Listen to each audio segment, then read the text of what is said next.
Welcome, everybody, to the Tim and Joel Call It in the Ring Hour with your hosts, Tim and Joel.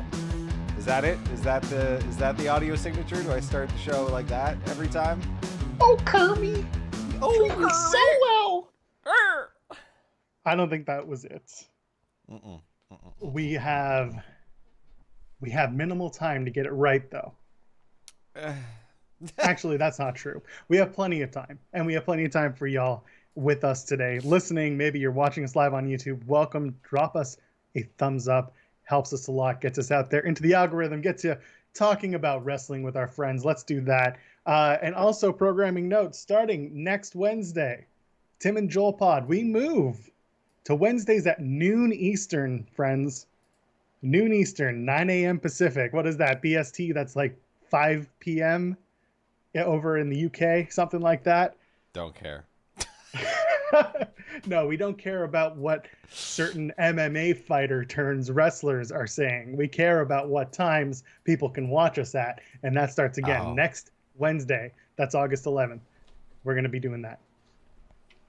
Yes, we're going to go head to head. Tonight we go head to head with Dark, but you can watch us now. Put Dark on in the background. Let's face it. You don't want to listen to, who is it, Taz and Excalibur talk about nothing for 3 hours. You can listen to us talk about nothing for an hour. Oh, and Mel's not even there anymore. Was she on that one? I don't know. Mel? Yeah, they Santos? took her off the roster. I don't know. The one named Mel on the roster. I was thinking about the women's wrestler, Melanie. She has a match against Allison Kay in AEW coming up. She's not on the roster. They took her off the roster. Sounds like someone else's problem. But you know who's on the roster? Goldberg. But you know who's not on the roster?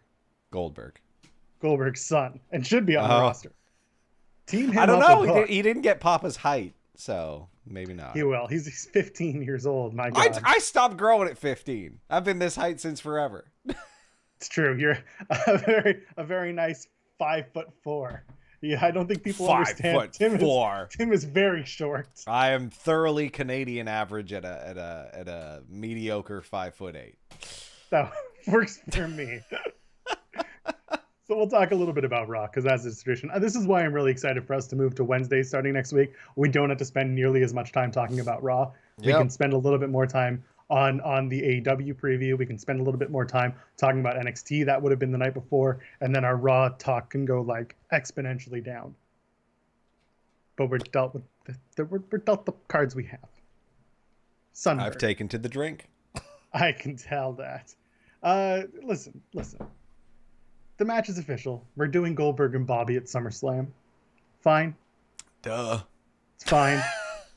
I don't care for it. I don't think most people care for it. It'll be fine, I think, as long as Lashley wins. It's fine. I don't care. No issue with it. I agree. There's nothing interesting about it. And I'm going to be there live.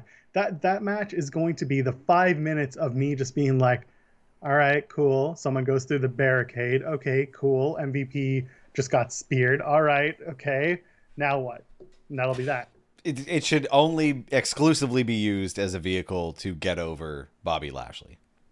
That's my opinion on that. Like, if it's used for that, sure thing. And then let Goldberg live out his years coaching his son, not being in this. Doing this, getting called Oldberg by the Chicagoites. What do you call them? Chicagoans. Oh, that sucks. Chicagoites is better. You bring this up. I told you this off the air. Goldberg did uproot his entire family to move to Texas for their son's athletic successes. Yeah. The kid's a two-sport athlete. He is legitimately playing high school football in Texas, which is massive, and he plays baseball during the summertime. Every single one of Goldberg's appearances, like anytime he's going to show up in the next 3 years, probably 2, because I think it's one that's gone his contract, it's going to be around whether or not his son has a game or practice or something. I'm dead serious right now. Really? Yeah. Yeah, whatever. Like, that's cool. I don't begrudge Goldberg doing his Goldberg thing. That's kind of endearing. Helping Sunberg, which, again, Sunberg is the best thing about Goldberg because there's just a guy they call Sunberg.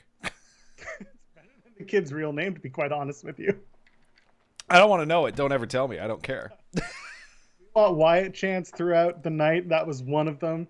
Yeah, boy, Goldberg is not the one you want to be tripping up when he's trying to cut a promo, guys. Come on. Leave him alone. He's doing his thing. He's doing his best, and he got real tripped up, and he had to cycle back and be like, Gladiator. Yeah, Gladiator. They were definitely chanting Oldberg, which, they tell him what to say when he goes out there. Do you think he pulled an audible when he was like, whether I'm X amount of years or 105 years, whatever, that's what he ended on? Like... Do you think he came up with that on his own, or did they just expect people to chant Oldberg at him? I think they gave him the line, and he just hoped for the best. When he's coming down the ramp, and he runs into his son at ringside, you think he's like getting his son to be like, "Hey, what's that guy's name in the ring again?" Well, yeah, I asked you yesterday, like, does he even know Bobby Lashley's name? Because I tuned in late and I just saw the replay, and he just kept calling him Champ. I was like, wait a minute, does he not know Bobby Lashley's name? But no, he started the promo by saying Bobby Lashley, which was definitely fed to him by Sunberg. Right, and then 10 seconds later, as CTE progresses, he forgot the name and just said title belt. So he's the champ. Champ. I'm going to take you down at line SummerSlam. So it's SummerSlam. Yeah. Okay. So Bobby Lashley, Goldberg official. It'll be, you know what? If nothing else, it'll just be a hoss fight, fun match. Because here's the thing: every single time this happens with Goldberg, he ends up having a pretty good match against a big man. It happened at the Royal Rumble. Yeah. Everyone was shitting all over the story, rightfully so. Like, it was garbage. And again, like, there's no reason for Goldberg to get title shots. It just happens. Look, it's ridiculous. But the match always turns out fine. Goldberg showed up a second time and said more than one or two words. This is already an above average Goldberg run, as far as I'm concerned. Live by the spear, die by the spear. God, they love twisting things. They just love really mutating idioms to fit whatever garbage script they've written. And you know what the best part is? Live by the sword, die by the sword. We literally have Drew McIntyre wielding a sword around. And I have a lot. His name is Angela. Oh, but what? Yeah, like, I don't know, do a comedy bit. Cut someone's knickers off, like, or pants, I guess, not knickers. Knickers is a bit too that's not PG. Yeah, not PG. I don't think that works. Yeah, I don't know, cut some pants off or something. Do something with the sword other than threaten to murder people. It's very strange. Because like made all three of them you're not look gonna like use bitches. it. Yeah, like it was. I'm glad they did the post-match promo, like interview with Drew, and where he was just like, "Y'all are thirsty tonight. You wanted me to finish the job," and I was like, "Okay, all right, you cleaned that awful mess." But him smacking a chair and then literally threatening to murder people with a sword was weird. Also, they referring to Veer as being 7 feet tall, which is just like visibly not the case. Like, yeah, it's a weird choice. Like, you can I know they exaggerate the build heights and weights a lot, but like you have a dude who is much closer, if not 7 feet tall, on the roster who wrestled that night. Like, why are you saying this guy's 7 feet tall when he's standing next to Drew McIntyre and doesn't even look taller? Like, Drew, Veer, Shanky, 2-on-1. It's a DQ finish. Yes, there were CM Punk chants. Yeah, which is like, I find all this stuff a little bit annoying. Like, whatever, crowd's gonna do what the crowd's gonna do. Put on a better show. But I listen. I don't need to tell you this, that there is so much for them to work with that could be so much better than Drew and Jinder over a busted motorcycle and a sword. Yeah, I know, because like I actually like both these guys, and I think that this is a good match. Like this could be a good storyline. It'll be a good match. It's just it's kind of wonky. It is. It's something that they should easily be able to take real life. Take the real life roads that these two have been down and tell a story. Like I half joked last night on Twitter that when Veer, Shanky and Jinder all had those chairs in their hands, Jinder should have just start fake playing guitar like they did in 3MB. And just for a second, just to it's not levity, but it's like a little bit of a, what the hell is this about? Why are we fighting? And then we've been here before.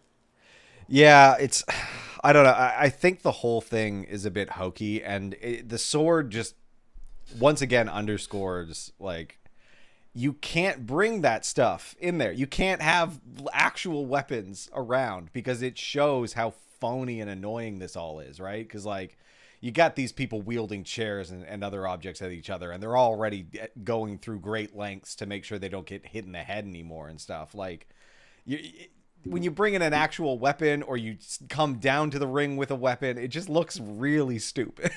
Because like, yeah, I've been saying use the sword for something. They cut a table in half. Cool. That's probably about as good as it goes. But like once it gets in the ring and he starts pointing it at people, it's no, everyone knows he ain't gonna use it. Like, First of all, you got to name it. It's named Angela. oh my god, I'm not gonna name the sword. And that's the thing. And if they do use it, he's gonna turn the hilt and he's gonna bonk someone on the top of the head with it. Like it's Yes. the dumbest Oh, you crap. nailed it. That's absolutely what he's going to do. He's not going to use the blunt. He's going to use the blunt end, obviously. It's stupid. Because anyway, they're not gonna. It's just pointless. Like just leave the sword as either part of the entrance or not at all. Not at all is my preference, and find a real story to tell amongst two athletes, not two people ready to kill. what you want to tell real athletic stories like Ali and Mansoor being a tag team? I guess, yeah. So first of all, it seems a little. I feel the need to point this out every time. It's the Randy and Riddle story again, and people are just like, but "Oh, it's like different duller. this time." It's different this time. No, the only difference this time is, honest to God, they're making it look like Mansoor is like brand new, never wrestled a day in his life. When we know it's not true, and Ali He is had just a like 50 match the winning curmudgeon. streak. Like Ridiculous. That's I don't get it. I don't understand. And again, when I brought it up to some people on the internet, it was like, I don't care about Riddle and Randy. I'm like, well, you're probably like of a very small minority because Riddle's over AF right now. his bits are kind of funny. Like they're not that bad. As far as the low bar I'm setting for this show week in, week out, he's fine. I honestly, I'm over not liking Riddle. I'm over it. He's entertaining. Randy as well. Randy gets a lot of hate that I think is just mislabeled at this point. Ali and Mansoor, they're fine. It's gonna be a fun tag team. They're gonna do well. But it's the same damn story. And then they're facing Mason T-Bar again, of course. Who Ali gets a again? huge pop. They're literally calling them Extinction. Like they're like the only thing they care about is Extinction. But like, okay, I guess they're just like a couple of Mad Max dudes. That's their character. They go by Mason T-Bar. Their team name is Mason T-Bar, and they just love talking about going extinct. And they use the Retribution theme music. And they use the Retribution theme music and fight Ali for some reason. Yeah, so Ali is from Chicago, of course. He gets a great pop. Thankfully, doesn't lose in his hometown. In other words, doesn't get pinned in his hometown. Doesn't get pinned. Team still loses. Team still loses.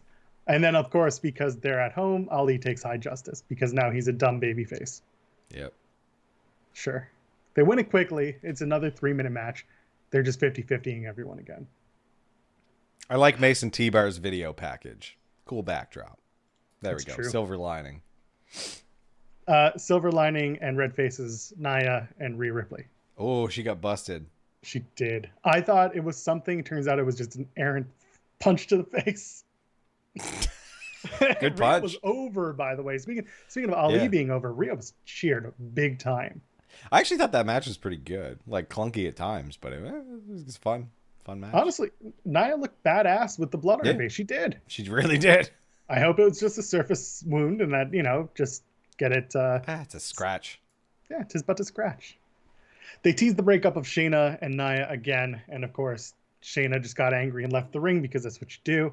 Yep. I like that it was it's pointed out in the chat. This was a fresh matchup. I appreciated that. Yeah, exactly. That's exactly what was going through my head. And I was like, oh, good. This, for no reason, I'm fine with it. Like, other than I need to show how strong I am, who's a competitor I can do that with. Like, yeah.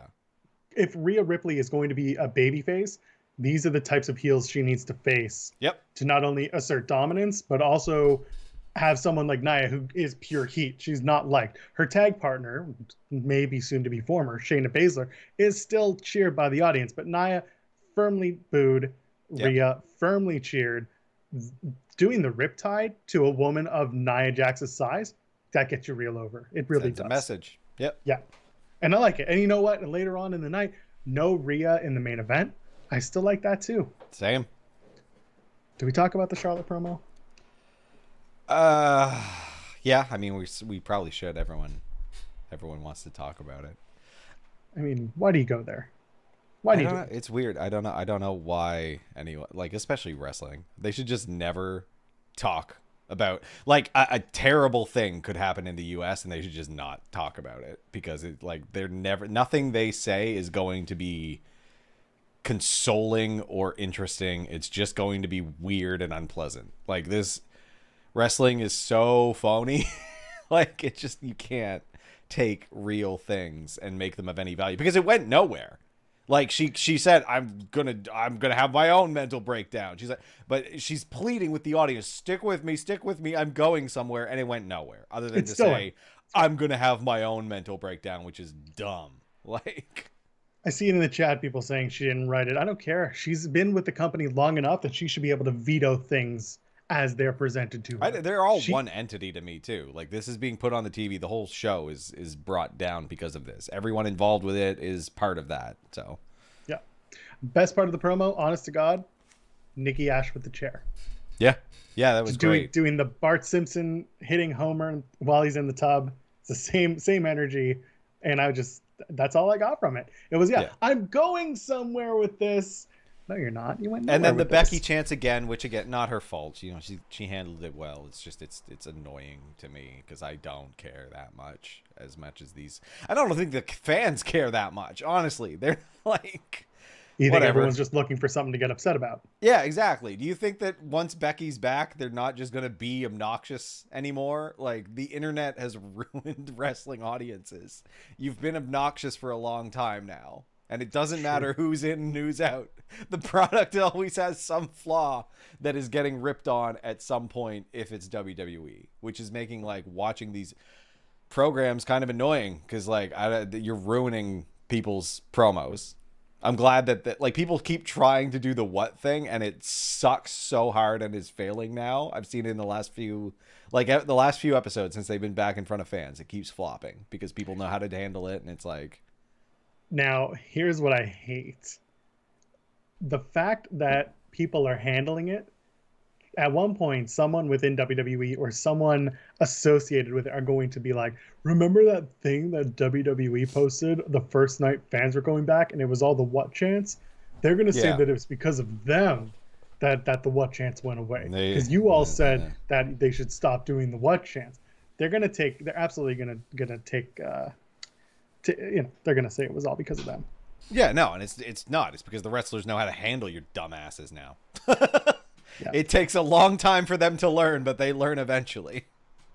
Charlotte, Nikki Ash, they have a one-on-one match. Another main event on Raw. It was good. I really enjoyed that no holds barred match. What do you think? Yeah, great match. Seems like they're taking the Nikki Ash character seriously, which is interesting and fine by me. Like, she actually got a clean victory with a cool finisher that I hope is her actual finisher now. Like the middle rope twisty Cody Rhodes thing. Twisting neck breaker type of thing? Yeah, I mean, it's fine. She can do it to anyone. There you go. Yeah. How did you feel? Yeah. How did you feel about most of the match being Charlotte and then Nikki just kind of getting... It wasn't... I don't want to call it a fluke victory because I don't think it was. No, it wasn't. I think she sidestepped the table spot and then she got in a move that got her the match. That's how I saw it. I saw it as anything can happen in a minute, like in a moment's notice, kind of like in sports, even when you're being dominated for the first half. Yeah, just a calculated move. Like, I mean, you know, she's showing herself to be like a valid competitor by getting that win. WWE is making it as annoying and confusing as possible because the graphics leading up to it was calling it like a WWE Women's Championship contender match, which was like, because she is a contender, but like, do you think that was a mistake? Like, I think there was a mistake. I think it was that graphic was confusing. I was like, yeah, what? People not talking to each other. So yeah, either way, one thing I liked was Charlotte freaking out the entire match about people cashing in on her. And all I could think of was, well, you won't have that problem anytime soon because you're probably going to leave the territory like your dad just did. And then no one's going to cash in on you again. Yeah. Then they do a barricade spot. I know you love those. Yeah, another one. It's all good. Yeah. Charlotte can do that, I guess. They gotta, whoever they've got tightening those bolts, really, you've been releasing the wrong people, is what I've been saying. Like, One thing that bugs me, and this continues to happen with Charlotte specifically, whenever she's in a match, she tugs on the gear of her opponents all the time, and that's not good because like that's not it's not just like spandex, like it's some of it's plastic, PVC, whatever. Like the material is not stretchy material, and when and ring gear, especially TV gear, shit's expensive, man. Like you can't just be grabbing people and ripping at their stuff all willy-nilly. She does that. She did a lot to Nikki. She did it. I don't have to tell you where you can find it, but it's all over the internet of her like grabbing her opponent's gear and like tossing them into the ring. The perv sites love that shit. But I noticed it specifically last night, and I'm like, it's not the first time she's done this. I've seen her do it multiple times on the show. I almost said the internet and made myself look like a pervert. Speaking of perverts, Miss TV. One more thing about the Nikki versus Charlotte thing. I feel like it was a weird end to the show because, like, again, it wasn't all that significant. They keep ending the show with things that don't feel all that significant to me, and I think that's a mistake. You got to end strong, so I give or like on a cliffhanger, something that makes me want to go back next week, like. Because what do I think when I see that? I think that Nikki and Charlotte are having a rematch next week. That's what I see when the show ends like that. Because like there's nothing. What am I going to see next week? What matters? Like I feel like you're going to see Nikki wins. Now is it going to be exactly. Rhea and Nikki. That's what you're going to see for 2 weeks. Which I don't care at all. Like I'm tired of the same, just different configuration stuff. It's really dull. Like you'll see Rhea and Nikki for 2 weeks, and then you'll see a contract signing on I guess we're only 3 weeks out, so now we have 2 more episodes. So you'll see Rhea and Nikki on the 9th, and then you'll see a contract signing on the 16th.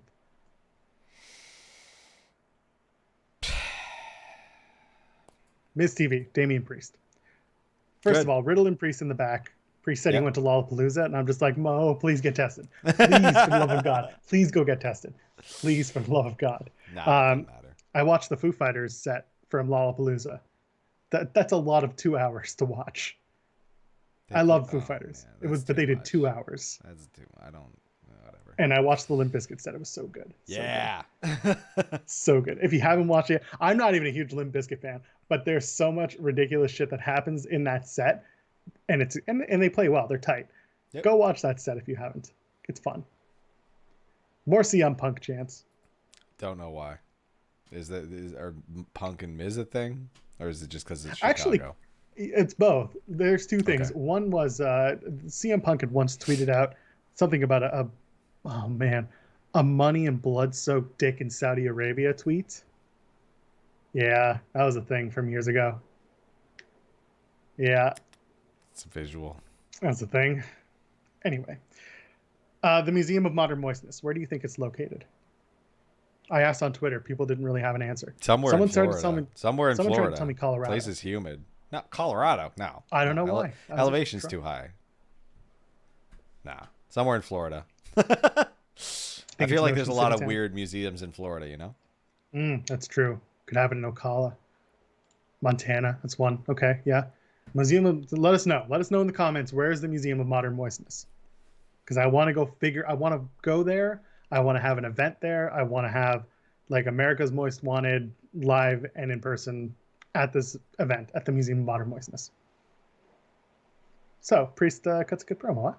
Very good. Yeah. Very thrilled with that. Love to see him thriving where so many people being pulled up from NXT are not. Can I interest you in a 4th Damian Priest versus John Morrison match?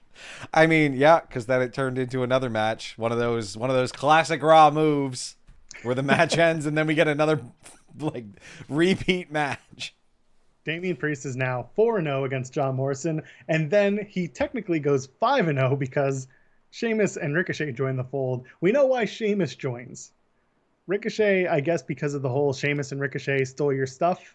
Yep. That's the only reason why. And then Priest pins Jomo again. I'm glad Priest didn't pin Sheamus, and they did the whole, if he pin the champion, he can win the title. They didn't do that. Yeah. Still stupid. Look, the reason they keep doing it is because John Morrison is selling the Reckoning so well. They just want to keep playing it back. Like, that's his reward for being so talented. He just gets his ass beat some more. Riddle and Omos. First of all, Omos's theme bangs. Yeah, it's all right. Yeah. What are you talking about? All about that reggaeton. It's all right. All about it. I'm not a big reggaeton guy. Do you notice the Riddle's pyro didn't go off in one of the, and any corner except for one? I skipped through a lot of Raw. The entrances get no. I went back and I watched the audio blip from Drew McIntyre, but I skipped most of the entrances. And I stuck around for Reggie's entrance. There you go. We'll talk about that in a second. It's a dominant win for Omos. It's expected. Powerbomb is ruthless. No Randy Orton. No, still nothing. I don't know. Like, it felt totally pointless, this match. Like, is something wrong with Randy? I hope not. There has been nothing. He was expected back this week. Who knows what's going on? Maybe he's just enjoying his time off so much. Either way. Reggie Tozawa, you saw that. You loved it. Reggie's fun. Give the people what they want. More Reggie. Tozawa, I mean, I can't be offended on behalf of another culture, but feels pretty wrong. How much do you love the fact that Reginald Reggie has done in kayfabe what every single wrestler in real life does when they get the phone call about going and working in a wrestling environment? Hey kid, can you speak French? The back of my head. Nope. The front of my mouth. Absolutely. Yeah. Where do you need me to be? Santino told the story on Renee Paquette's podcast. And it's a story as old as time. Whatever they ask you to do, you always say yes. Fake it till you make it. That's exactly what this is. It's fake it till you make it. And now they brought that story up, and that's Reggie's story. Reggie's story is literally he faked it, and now he's making it. Yeah, respect that man. He's got a fun finisher. You know, his little butt slam front flip. Is that what that is? Oh yeah, it is. That's right. Yeah, it's like a seated senton, someone might say, if there was any dignity in this. The 24/7 title is now the flippy floppy title, and I'm fine with it. Fine with that. That's all it's good for. It's got an aesthetic that is very flippy floppy. So go for it. Cross and Keith Lee again. Are you all for that again? No. What the hell was the point of this? It looks so bad. Karrion Kross keeps walking down to the ring looking really dejected. He can't throw, Keith Lee, but he sure does love to try. Yeah. And then he lost. He did a good sell on the Spirit Bomb. I'll give him that. He did. Kross was absolutely, like you said, just dejected. No reaction from the crowd. Keith Lee comes in hot. Crowd's into it. That's fine. Still, Keith Lee is probably talking about something soon, so I'm sure that'll happen. And then, the referee and some people were really into, Keith Lee doing the splash from the outside into the ring. And that knocked over Kross. That was fine. But they 50-50'd it. Yeah, sure did. 50-50. There's a lot of 50-50. They did that with Mason T-Bar. It's just... So there's a story going around. Yeah. There's a story going around about how Kross was slated to lose and go on a losing streak. And then that brings up Scarlett coming in and being the savior. I think they've reset it this week. I think that's what this was. I think that now you're going to get to watch Karrion Kross lose every single week on Raw until Scarlett shows up. And she better be a witch, damn it.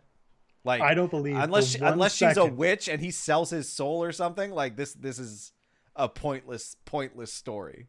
I don't believe for 1 second that this was the initial plan. I don't. You don't? I don't know. I wouldn't mind. Like I said, I wouldn't mind it. This can be saved if they do a Faustian bargain with it. But otherwise, this is just dumb. You know what else is dumb? Doudrop, Eva Marie, Lily. It's all right. First of all, the match with Tamina and Doudrop was good. I liked the match. Yep. Yeah. You want to talk? It was fresh to have those two go off in singles competition. I like that Doudrop can't even tell you where she's from because Eva Marie stops her. And I tweeted this out. It got some traction. I said, when Doudrop tells you her real name and where she's from, the pop for that is going to be massive. And the more I think about it, if they really want to stretch this out, they can stretch it out until they go to the UK in the fall and have it happen there because it has to happen because Doudrop is a UK native. Yeah. I think she's Scottish. She's Scottish. I think that's well. I was really worried when they started this that this was going to happen too quick, but no, it's doing the pace that I expected it would be. Eva did better this week. Really? That's what... Yeah, Eva did better. I disagree. Okay. I disagree. Because look, no. Watch her face. Her voice is awful, and I think that's the real problem. She has a terrible voice. Poor girl. But she was very expressive. She was very expressive this week. Like her body language was better, but her voice it's so like it falls flat. And I think that's no matter what she does. I think it's just going to come out that way. So I don't know. Like I'll give her some. It's okay. She's doing the best that she can right now. More CM Punk chants. Tamina wins. More We Want Wyatt chants when Alexa Bliss is on the main screen. Doing the whole like the loser is Eva Marie, which I popped. I thought that was really funny. Yeah.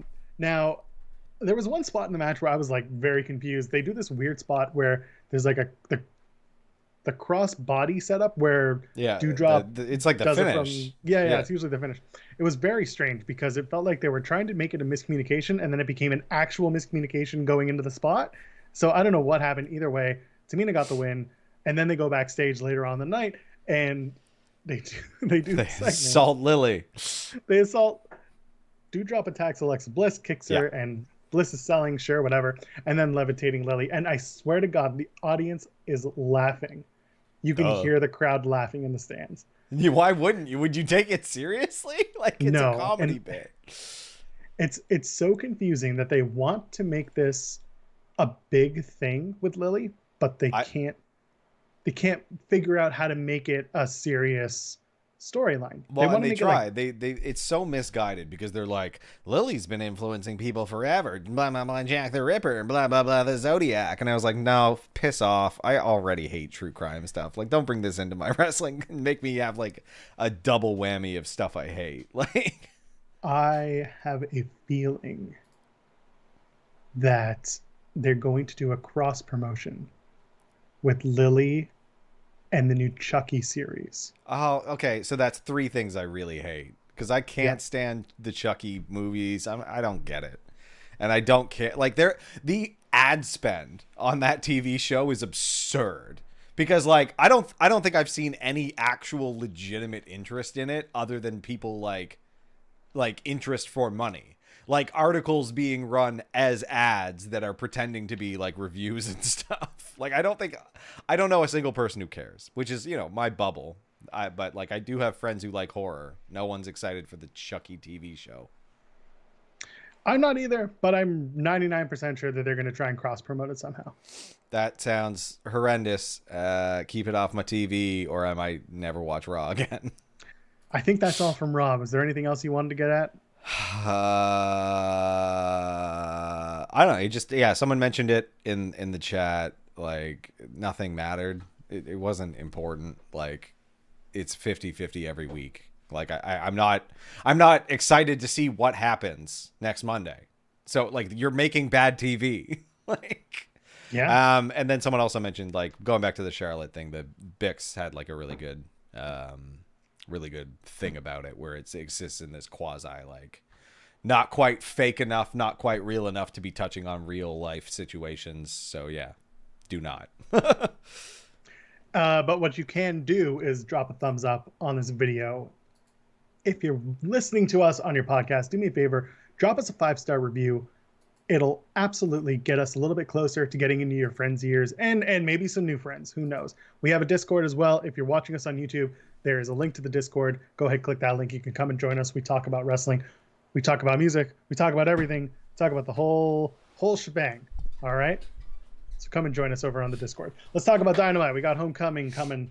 This is the third Homecoming, Tim. We've done the Impact Homecoming. We've done 2 nights of GCW Homecoming. And now AEW is coming home. What is Homecoming? Is this like... I feel like this is an American thing. I don't know what the hell Homecoming is. Homecoming is also... We have it at a couple of schools in Canada. So Queens and Kingston has Homecoming. That's like their big thing. And it's literally... The idea of Homecoming is like everyone who went to your school is coming back, like alumni and stuff like that. And they're coming in, there's a big football game and everyone's happy because it's the beginning of the year or it's Thanksgiving, whatever it is. That's homecoming. And this is separate from a high school reunion. Yes. A high school reunion is specifically Okay. for your graduating class. Homecoming is open to anybody. Yeah, sounds fun. Can't knock it. Weird that there are so many pay-per-views named that.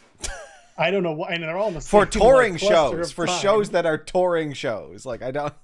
I think it's just because crowds are back. Yeah, dumb. Yeah. So let's start. Labors of Jericho, Chapter 3.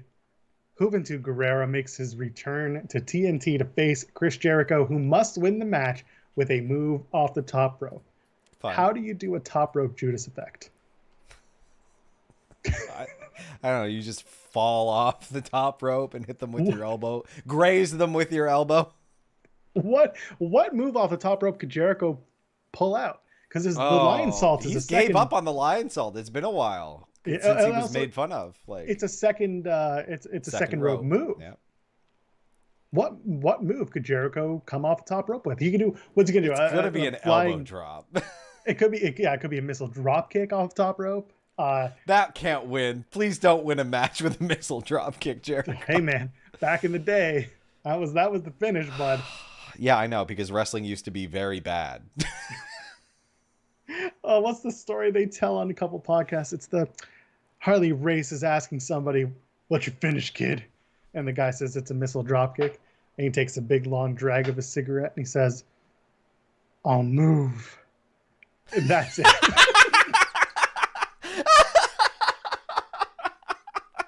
So yeah, I don't know what it could be. Excellent. Obviously, Jericho's got to do something off top rope. I'm sure he's been practicing all week. I'm sure he's ready for it. The photo for the match on the card has Hoovy wearing the mask, which I find really interesting. Obviously, the story, so not obviously, because not everyone knows, the story was in WCW in '98. Jericho and Hoovy had a match. It was title versus mask. And Hoovy lost. He unmasked. Yeah, and that's a big deal, right? I've even heard of this. So now he's got the mask, at least in the promo photo. Either way, Jericho's probably going to come out wearing his Lionheart gear, maybe come out to Even Flow if they got that, either the one night or the WCW ripoff version of the theme. Who knows? Yeah. And of course, MJF is on commentary. Yeah, I'm hoping this one isn't a super long match. You know, a couple older guys. Like, yeah, do a couple cool spots, get off, you know. Malakai Black and Cody, speaking of a good, cool spots and get off. Spy versus Spy. The Devil versus the Colonel. A country singer, a football analyst, a fat comedian, and Ron Funches have all come out and said that Cody will win, and Cody says he will never be a heel again. He had this in a conference call earlier today. The part where he will never be a heel again. Yeah, but the other stuff, I was like, that's a weird press conference. That's out there. It's already out. That's out on the socials. I went through and I was looking at the match card. I'm like, why are all these random white people and Ron Funches saying that Cody's going to win this match? I don't know. I don't know why it matters. And like, yeah, Cody, you're going to get booed constantly through this entire match. Like, you are the heel. People want to see you get kicked in the face. Like, they love Aleister Black, Malakai Black. Like, so I don't know. Like, whatever. Again, maybe it's just Cody. Don't do the dibs on all the new guys, because like the new guys are going to be faces. Like, it doesn't matter. Like, it doesn't matter if you wear white. If you wear white, you're automatically a con artist to me. Like, if you're in an all white suit, you're a bad person. That's not. We're long past the days of westerns where that was a signifier of anything. If anything, now it's a red flag. So. On the media call, Izzy, who has her show is called The Hot Tag. She's a kid. She's like, I think she's 16 years old. She's really bright, really talented interviewer, and she's becoming a wrestler as well. She asked Cody flat out. She's like, this story is very much rooted in like black and white, good versus evil. You know, Star Wars, Luke Skywalker, and There's Darth Vader. Story is the problem. But the idea is that they've made it so clearly like black, like one person. Yeah, they're the bad trying guy, one person. to. Yeah. But also she added in an extra layer on her own, which I was like, this is perfect. She said, how much of the story would have been Malakai Black trying to get Cody to like come to the dark side himself and like turn? And I'm like, okay, I see where you're going. This is really good. It was a good question. And of course, Cody had none of it. He was like, I'm going to take this this question a completely different answer. And I'm like, all right, so we're not going to get the answer we wanted. Because, That's where he said he'll never be a heel again. He's like, I did that for 10 years, and guys, I'm done with it. He was a heel? I remember him being a non-entity in tight shorts. Like he had the mustache and he had the mask and gave people the wait, the and bags. then he was with Goldberg or Gold Dust. Gold Dust, for a his while. brother. And he was Stardust or whatever. And he was a heel when he was Stardust as well for a little bit. That was a heel duo? I don't think they were. They're heels like Miz and John Morrison are heels, you know? Like all right, TNT title time. Miro takes on Shotty Lee Johnson. It's going to be a lot of ragdolling. Someone a feed Miro, yeah. And then Cody's going to come and make the save. I'm almost guaranteeing it. I say it week after week. It's Miro and Cody for the TNT title at All Out. I don't see anything else. We'll see how precise Malakai Black's kicks are. God, I hope they're really tight. Christian takes on the Blade, and I'm sure there will be more brass knuckles. I assume Christian's going to win this match because he's next in line for a title shot, according to everyone on commentary. And I just really hope the Butcher is cleared soon. Yeah, I miss them together. Because he's just brass knucks guy. That's all he is now. It's very confusing. His wife is also around. She's in an NWA Women's Title Eliminator match. The Bunny takes on Layla Hirsch. I like the idea of Layla Hirsch going to the NWA for a little bit. But I also want to look forward to this match. But I also know that AEW hasn't given me much to look forward to in the women's division. I think Layla Hirsch is someone they can build and should build. She's over with the fans already for some reason. She's fun, good wrestler. Yeah.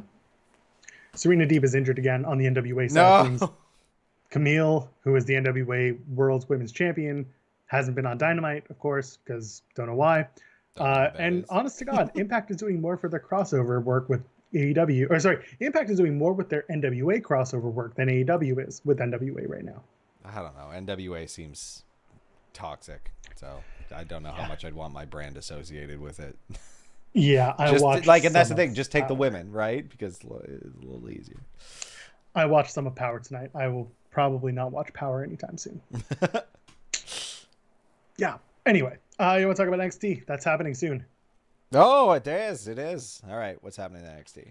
It's been a while since I watched it. A full week, to be precise, and I've since polluted my brain with other things.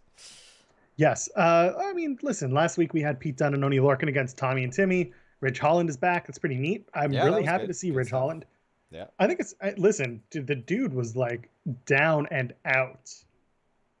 That injury was supposed to keep him out for quite a bit longer. He must have trained pretty hard just to get back that fast.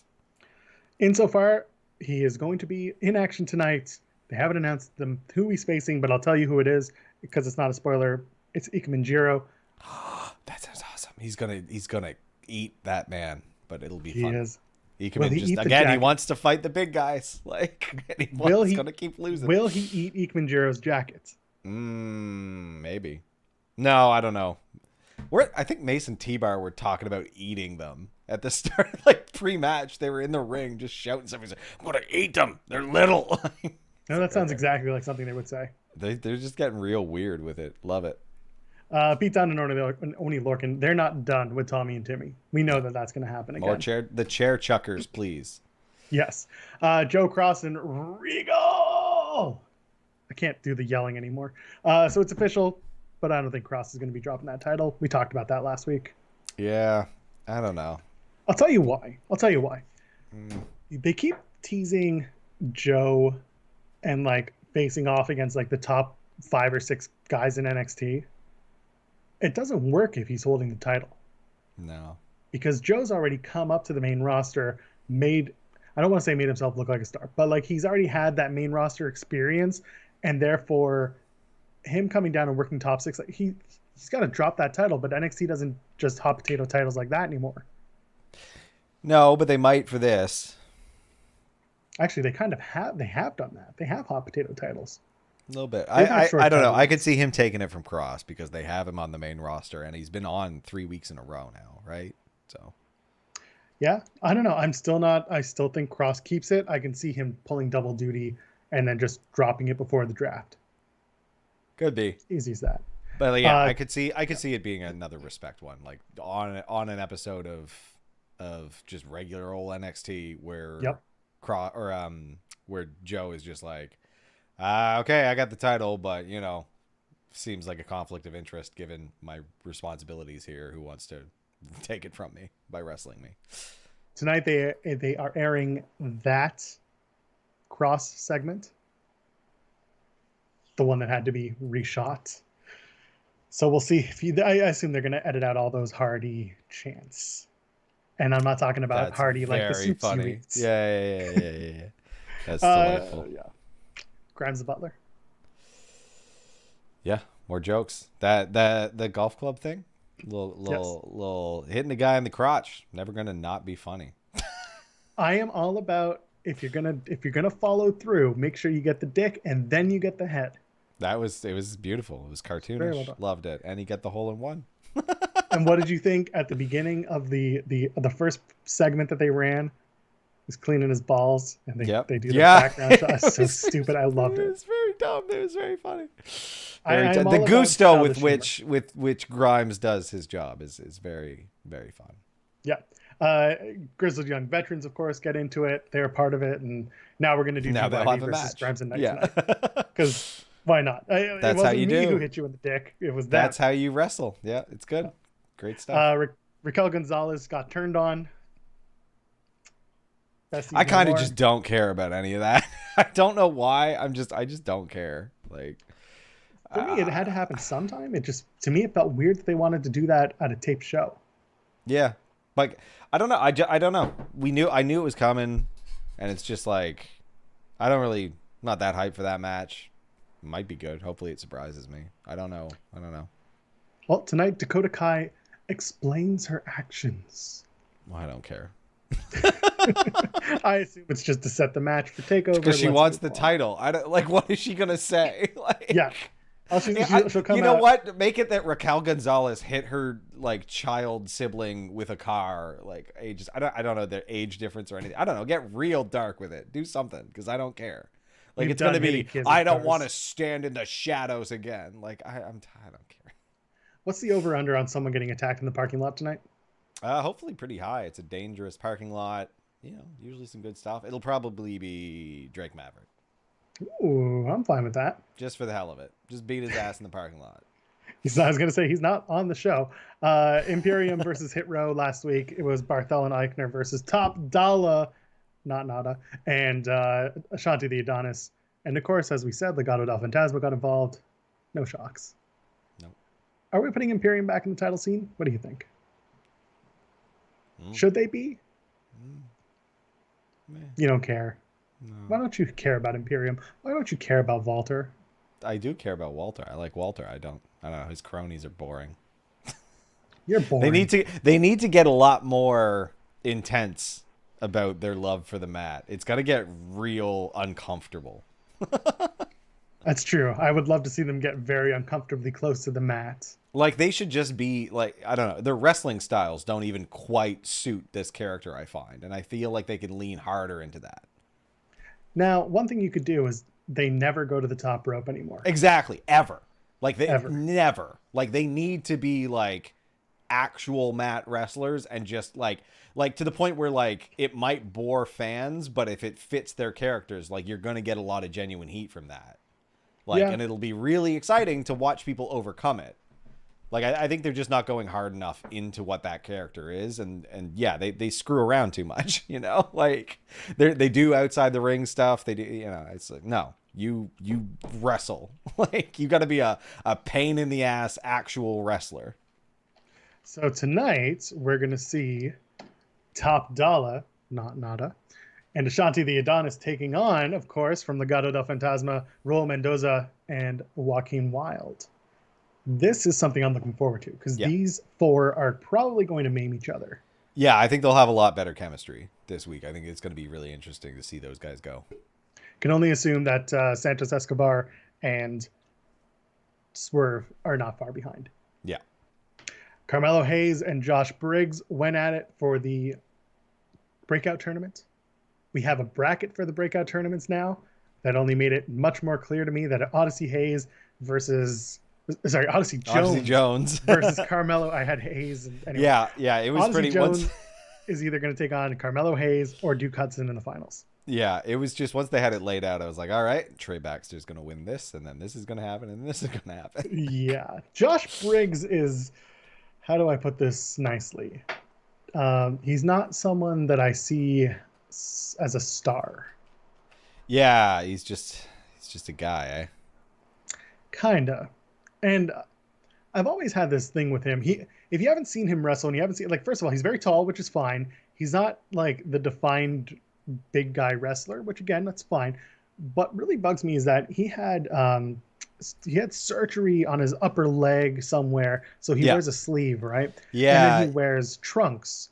So there's this weird like imbalance on his legs because of the way that like he has the trunks and he has the sleeve on one leg. It just looks really strange to me. Yeah, and I'm looking at some of his photos, and he has a shoulder piece to counterbalance that and to cover up the vast amount of copyrighted material he's put on his body. Oh, is that what I thought? He actually had an injury. I thought he had a shoulder injury at one point. It could be that, but like he's covered in DC Comics logos, like which it's like a bad decision if you're trying to be a wrestler. But whatever. It's the Jake something problem. Yeah, which is just like it also looks like crap. Like whatever. I don't know. Like maybe he came to wrestling later in his life, but like it just seems like if this is gonna be something big for you, you have to recognize how much your look is. Like how much that is 90% of your value. Right. And like he's a big guy. He's a big guy, which is what got him here, I think. But he's fine and again, in the ring, he was a guy in Evolve. He was known. He was a champion in Evolve. It didn't do it for me on Tuesday last week. Hayes is going to go far even without this tournament. Yeah. They've already put their stock behind him a few times. They had him in a match against Adam Cole. They've had him against Kushida. They clearly like him. He can clearly go. He doesn't need to win. It's fine by me. Tonight, Joe Gacy, also known as Dollar Store Aleister Black, takes on Trey Baxter. You said Trey Baxter wins. Trey Baxter absolutely wins. Does he not? No, you can't spoil it. But I'm not going to spoil it, but I do agree with you. Trey Baxter would win in this match regardless. Because, I don't. It was basically, all of these guys I've seen on TV before, and then Joe Gacy. And Joe Gacy, I guess. Yeah, it was just like, again, you've got a stupid serial killer last name. I don't care. Like they all went to the Marilyn Manson School of Creativity. You saying Caden Carter and Casey Catanzaro are serial killers? Yeah. I don't know. They've got the Colored Contact School of Edginess. That's what they are now. It's true, they do. They dress more alike than they ever have. They took on Jessie Kamea and Frankie Monet last week. Monet eats her first pin. Yeah, I liked it. Good. Clearly she's being buried, Tim. Yeah. Oh, yes. One cannot take an L without having their entire career end. Because they went to the Ronda Rousey school of understanding competition. Yes, waiting for Robert Stone to be kicked out of his own brand, are we? Yeah. As long as they have a plan for him. Because, like, if he's just being kicked out of this and they don't have something for him, then, like, I'd rather just keep him, like, on and be, like, a bedraggled former leader of that group, right? Just have Frankie take over. But I'm telling you, you put him up on SmackDown, you make him more rich, or you make him a grifter and you team him with Baron Corbin. Yeah, it'd be great. There's so many like good ideas that just don't get used at all. Yeah, well, that's kind of what we deal with. Mandy Rose recruiting Gigi Dolan and JC Jane. That was an interesting segment backstage. The last person I would assume, or I would put with Dolan and Jane is Mandy Rose. Yeah, it's curious. Very curious. Dana Brooke get hurt? What's happening? It sounds like they didn't know what happened, but Mandy being moved was not something they planned on, and then they pulled the trigger on it. I don't know why these decisions are being made. It's so confusing to me. Yeah, I'm interested in seeing what they do. This is another backstage segment that people haven't seen yet, because nothing was taped in front of a live audience with them. So that's the one good thing about the tapings. They kind of filter in those extra backstage stuff. They do it on Impact too, which helps. You get a little bit more new stuff that you didn't already know about. So I'm fine with it. Adam Cole and Bronson Reed. Good match. Good. Very good match. You liked it? Yeah. A lot of offense for Reed, which I liked. And of course, Cole needed the dominant win, so he got it. You got it. Yeah. At the end of the match, Kyle O'Reilly lays out Adam Cole because we got to do that third match, baby. Yeah, they'll do the MMA promo 3, and they're like, oh, it's like, okay. Oh, they will. What's it going to be? So first of all, we did the whole show. We haven't even discussed the thumbnail. Oh, Adam Cole. Yeah, that Adam Cole doesn't have a contract. Is a damn free agent, Tim. Does he not? Like the logistics of this kind of baffle me. Does he just not say anything and just keep working, or like how does this not filter up the chain immediately? Someone messed up. Someone messed up. Someone who's also no longer with the company messed up. And on top of that, I've said this before, and we don't know what the aspirations are. We don't know what the motivations are for anyone in wrestling. Everyone has different motivations for why they're in their jobs. My feeling with Adam Cole is that he's the kind of guy who will take the long way around to get on top what he considers the right way. And the right way to him, because he's such a nice guy, he's such a personable guy, no one has anything negative to say about him. Yep. Nobody ever has like a bad thing ever. Like you can go back, the dude is just plain nice, which can be to a fault in this business, in wrestling. But yeah, as long as you don't get taken advantage of, though. Like that's the thing. And it sounds like he's not dumb. No, exactly, and he's no fool. He's not. I see him resigning. I personally see him resigning. He's got a lot of leverage too. That's the thing, and I think he can get whatever he wants from it. So he's got a lot of friends on both sides of not both sides, but really in every promotion that there is right now. Yeah, no kidding. There's a lot of goodwill all over the world, so I think he's set. And that's the thing. Like just him sitting there, like, hey, I'll keep this. I'll keep getting paid for this for now, and just like smiling while waiting for someone to realize this type of thing. But I think a lot of people also should realize being around your partner 24/7 isn't exactly something everyone wants. Nope. I get that. Like when Lana was released, everyone was like, "Oh, she's gonna go join Miro," and I'm like, I don't think so. And now she's joining the cast of The Surreal Life because honestly, I don't like. When you're in love, love is not being around each other 24/7. My partner and I have been around each other 24/7 since pandemic and lockdown, and we're lucky. We appreciate each other's company, but we also spend a lot of time apart. And we're about to go away on like separate vacations, me for work, her for pleasure. Yeah. And that's like, I don't think people need to go and work with their spouses. No. I don't know. I feel like WWE still pays more.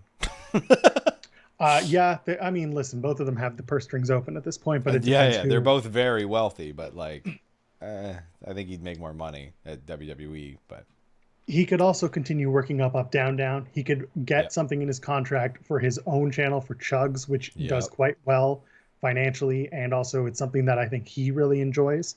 One thing that kind of goes away if he does Chugs and gets a main roster contract, they're on the road now. He'll have to cut his streaming schedule, which I don't know. I don't know if that's something that appeals to him. AEW is not running extra shows right now. They're about to have Rampage. That's it. So they'll be on the road twice a week. And then pay-per-views are Sundays sometimes. That's true. More manageable, but yeah, I don't know. I could see it either way. Like I think the world's his oyster, and I think he can get whatever he needs out of either company. It's just AEW, I think, is a bit bloated right now in terms of like the top spot, and he seems content. Like he seems to enjoy NXT. It's just there's a lot to go. There's a lot to go by. He's again well liked. The world is his oyster. He's working without a contract, but he's also not going to burn anyone on the way out. No, because whoever taught him well enough to know, don't be a bitch. That's really what it comes down to.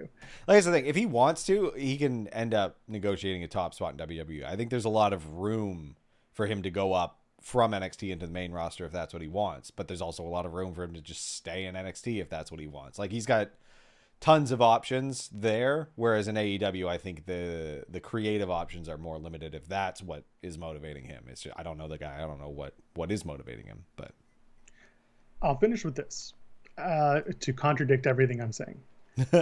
As nice as a guy as he is, he's also watched a lot of his friends get fired or move on, Yep. find success elsewhere. That's tempting as well. I don't know what happens, but I still feel closer to him re-signing and being promised a lot of things. And that's how I feel about it. Yeah. Last two matches tonight, as NXT starts, Roderick Strong and Bobby Fish go at it. The UE dregs, of course. And then Lover or Lever, that's the main event. Johnny Gargano, Dexter Loomis. It's time for Dexter Loomis to move up to the main roster, man. It's done. Yeah, I don't know. He's Loomis, just, like I said, the second he goes up there, he's the boogeyman. So I'm in no rush. I said it a million times. Elias in the ring with the live crowd playing guitar. Pan out. There's Dexter Loomis in the crowd drawing Elias. Now that feud with Elias and KK Riker is gone, we can move on. Yeah. And Elias and Loomis, that's the thing. Tim, we're gone overtime. Where can the kids find you on the internet? Oh, they can find me at TimStoneP, TimbStonep on Twitter. The show is Tim and Joel Pod again next week, Wednesday. That's when we move to a new time, noon Eastern, 9 a.m. Pacific, whatever the BST is. Join us there, youtube.com/Tim and Joel Pod. We're still going to be live on Sundays at noon Eastern as well. I am at Joel Pearl, JoelPearl. Y'all know where to find me. I'd love to talk to y'all. Enjoy your evening. We'll see you on Sunday. Cheers, folks.